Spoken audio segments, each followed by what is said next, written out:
વડોદરા શહેરમાં આજે પણ એલપીજી ગેસને લઈને લાઈનો જોવા મળી છે।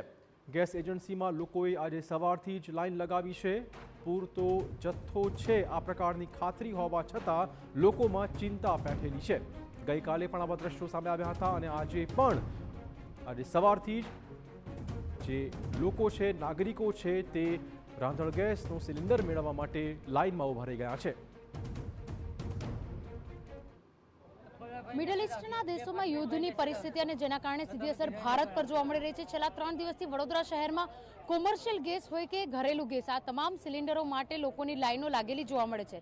શહેરની તમામ એજન્સીઓના જે ગોડાઉન છે ત્યાં આગળ ગેસનો પુરવઠો ઓછો હોવાની જ્યારે વાત આવી હતી તેને લઈને છેલ્લા 3 દિવસથી સતત ભીડ, લોકો લાઈનોમાં કલાકો સુધી ઊભા રહે છે। પરંતુ જે રીતે કલેક્ટરે ગઈકાલે આશ્વાસન લોકોને આપ્યું છે કે વડોદરા શહેરમાં ગેસના પુરવઠાને લઈને કોઈપણ પ્રકારની પરિસ્થિતિ હજુ સુધી ગંભીર નથી, તેમ છતાં લોકો લાઈનો લગાવીને ઊભા છે।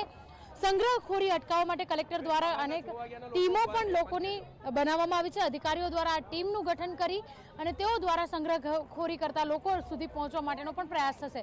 કેટલાક લોકો અહીંયા આગળ વહેલી સવારથી લાઈનમાં ઊભા છે, તેમની સાથે વાત કરીશું। કેટલા વાગ્યાથી આપ અહીંયા લાઈનમાં ઊભા છો અને શું પરિસ્થિતિ છે? 8 વાગે શું પરિસ્થિતિ છે? આ ઊભા છું, મળતો નથી ગેસ। કેટલા દિવસથી આપણે નોંધાવેલો છે? 15 દિવસથી। અચ્છા, જે રીતે કલેક્ટર દ્વારા કહેવામાં આવી રહ્યું છે કે ગેસનો પુરવઠો યોગ્ય પ્રમાણમાં વ્યવસ્થિત છે, લોકોને પેનિક થઈ અને બુકિંગ કરાવવાની ના પાડે છે, આપ શું કહી રહ્યા છો? કેવી પરિસ્થિતિ છે? બહુ ખરાબ પરિસ્થિતિ છે। પ્યાસા ઊભા રહીને અહીંયા ઊભું રહેવું પડે છે અને ગુસ્સો પણ આવે છે। હું કર્યો કંઈ થાય નથી, કશું થતું નહીં, કોઈ બોલતું નહીં, કોઈ પૂછતું નહીં। વોટ્સઅપ પર નંબર આપેલો છે પણ તે બુકિંગ થતું નહીં। સાદા મોબાઈલ પર પણ ફોન નંબર આપેલો છે પણ બુકિંગ થતું નથી।